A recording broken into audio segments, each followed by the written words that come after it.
Japanese boss Akria Nishino had to be feeling pretty great, if not elated, when his Samurai Blue scored twice in 5 second-half minutes to take a stunning if not deserved 2-0 lead over Belgium in the World Cup's round of 16 on Monday. Recap: Belgium 3-2 Japan. The former Vissel Kobe and Nagoya Grampus boss had, after all, just taken over the managerial chair in April, and now had Japan about 40 minutes from the nation's first quarterfinal berth. What a difference 45 minutes can make. Belgium scored 3 times, once in the 4th minute of stoppage, to upend the Samurai Blue and set up a meeting with Brazil. "I don't want to admit it," Nishiro said. "I do feel that it was a tragedy, but I have to accept the defeat as a fact." Nishino hurts. From the BBC, "I am devastated. Yes, we took the lead but we couldn't win. It might have been a very small difference, but I felt there was nothing in it. Maybe it was my decisions as a coach or my tactics, and we couldn't keep up with Belgium, who upped their game. These are defeats that live in memories for a long, long time."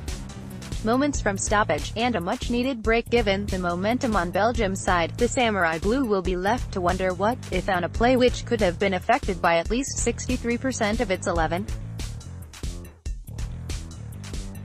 Follow at Nicolas Mendola in the 7th episode of Layla's occasionally unbiased football show. Layla looks at Russia's upset over Spain, Mbappe's impressive form, Messi's exit, and much more.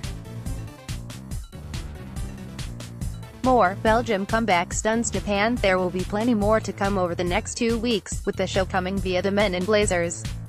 Click play on the video above to watch the 7th episode in full. Follow at Nicolas Mendola. Nasser Chadli's goal seconds before the final whistle led Belgium to a thrilling 3-2 comeback win over Japan on Monday at the World Cup in Rostov-on-Don. Jan Vertonghen and Marouane Fellaini also scored for Belgium, who will meet Brazil in the quarterfinals on Friday. Genki Haraguchi and Takashi Inui helped Japan to a 2-0 lead. Latest 2018 World Cup news. Romelu Lukaku looked strong out of the gates, creating enough space to earn a pair of corner kicks in the first 20 minutes. One of the few balls Japan got to the doorstep was bungled between the legs of Thibaut Courtois, but he collected it before any of the Samurai Blue could pounce on it. Click here for live and on-demand coverage of the World Cup online and via the NBC Sports app. Japan opened the second half with a history-making vigor, scoring twice inside of 5 minutes. A misplay from Tottenham's Jan Vertonghen allowed Haraguchi to dribble on goal, and he acted like a cut back to his left foot was coming before pushing a right-footed shot beyond the reach of Courtois. That was Inui's turn, and what he did was nothing short of gorgeous.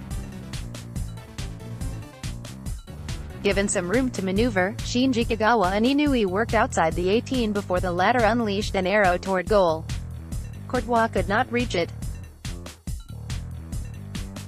Live World Cup scores. Lukaku just missed turning a header inside the far post in the 62nd minute as Belgium tried to get on the board and put pressure on the upstart Samurai Blue. Vertonghen got a bit of redemption in the 70th minute, when his headed crossback across goal looped over the keeper and into the goal. A pass. Most likely. A goal. Certainly. Fellaini's goal, 5 minutes after entering the game, made it 2-2. It was a trademark powerful header from the Manchester United man. Eiji Kawashima made a pair of fantastic saves for Japan as the game moved toward the final whistle of regulation, and Courtois answered with a beauty of his own in the 90th. The Red Devils completed the comeback in the 4th minute of stoppage time, queued up by Kevin De Bruyne. Thomas Meunier cut a square ball through the 18 that Lukaku dummied for Chadli to slide home. Follow at Nicolas Mendola. England has perhaps never had a better chance to advance to a World Cup final since they won it all in 1966. Latest 2018 World Cup news. Gareth Southgate's side face Colombia in Moscow on Tuesday in the round of 16, knowing either Sweden or Switzerland will face them in the quarterfinals if they advance. With Spain, Argentina, Portugal and Germany already crashing out of the tournament, many believe this young Three Lions squad will be the favorites to reach the final from their side of the bracket if they can get past Colombia. Many fans and pundits may be whispering about a potential deep run in Russia, but Southgate isn't. I think we've been in this position before many times over the last however many years. It is pointless thinking about what might happen after tomorrow's game, Southgate told the media on Monday. We focus on tomorrow's game, and our performance, and everything else will fall into place from there. If there are teams who are knocking out Spain and Germany, they have to be respected. We haven't even discussed anything beyond tomorrow. That mindset is easy to say, but there's no doubting that Harry Kane and co. have been handed an easier route to the final after finishing second in Group G after Southgate rested 8 of his stars for the 1-0 defeat to Belgium last Thursday. Southgate believes in his players and England is dreaming of at least a semi-final spot, which has only been reached on one occasion, 1990, since they won on home soil 52 years ago. You always have to have aims, dreams, ambitions, goals. Southgate added, "We are in the business of bringing hope and excitement to a whole nation. That is a really privileged place to be in. As the manager of the team, I have huge belief in what we are doing.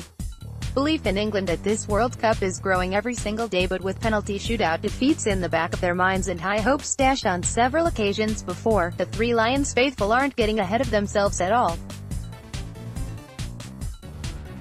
One step at a time should be their mantra as a talented Colombia side awaits." Click here for live and on-demand coverage of the World Cup online and via the NBC Sports app.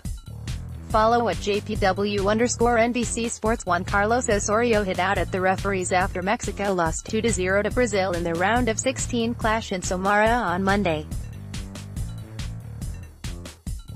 More, latest 2018 World Cup news. El Tri's 2018 World Cup adventure is over and Osorio might well have managed his final game for the Mexican national team, but the Colombian coach has hit out at the officials.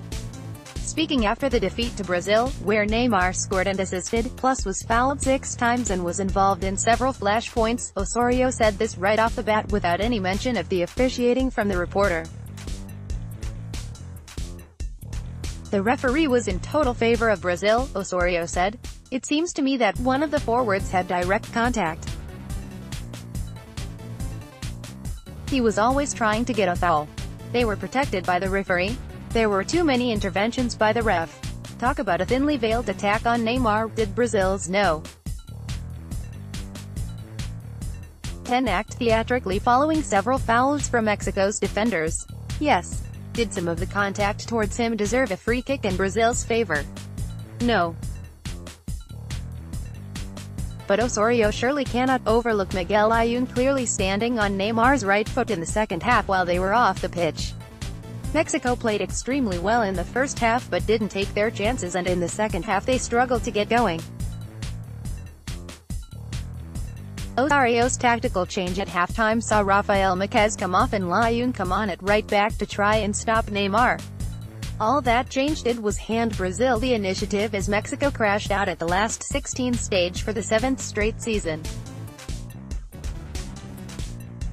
Click here for live and on-demand coverage of the World Cup online and via the NBC Sports app. Follow at JPW_NBC Sports.